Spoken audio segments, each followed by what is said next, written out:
I've always loved gold, and 22 being the most historical alloy of gold, I've just always had this attraction to it. And I loved making pieces that looked like they had been found at like an archaeological dig. I'd make sure to like leave file marks or have like a very heavy tooling hand. And there's such a rich history with this material, and I love to continue that story.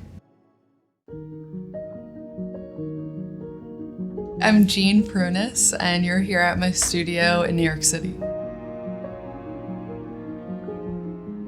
My great-grandfather came over to New York when he was about 13 years old from Greece. Started working as a busboy in the restaurants and worked his way up in the restaurant industry. Eventually started his own called the Versailles. It was like a cabaret club of sorts, and it was here in Manhattan on East 50th Street. And they actually brought over Edith Piaf for her first US show and contract.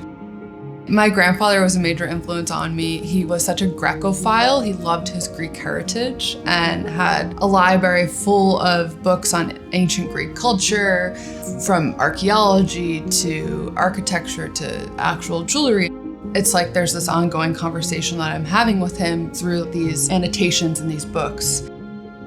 I was really focused on this one aesthetic and this one vision, referencing my grandfather's books, only working with handcrafted materials. I put a lot of boundaries. There's such a rich history with this material, and I love to continue that story. So 24 karat is pure gold. 22 is a beautiful mix of fine silver and copper, or that's at least how we alloy it here. And we use recycled gold. We use a particular mix where I am mimicking that ancient alloy. So it's this really beautiful buttery yellow.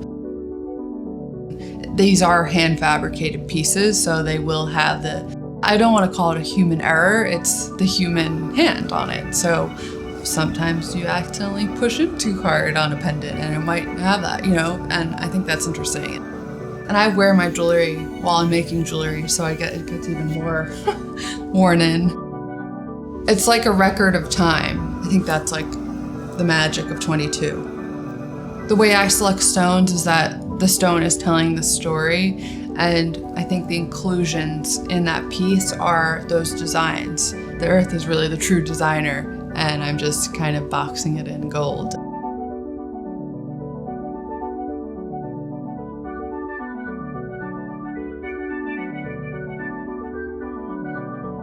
Everything's handmade in New York. And we work with a team of jewelers here in the city, and everything regarding sheet, wire, granules, that's all made here. I don't do this alone, so it's a community that helps foster that growth and success, so I owe it to everyone around me who helped me get here.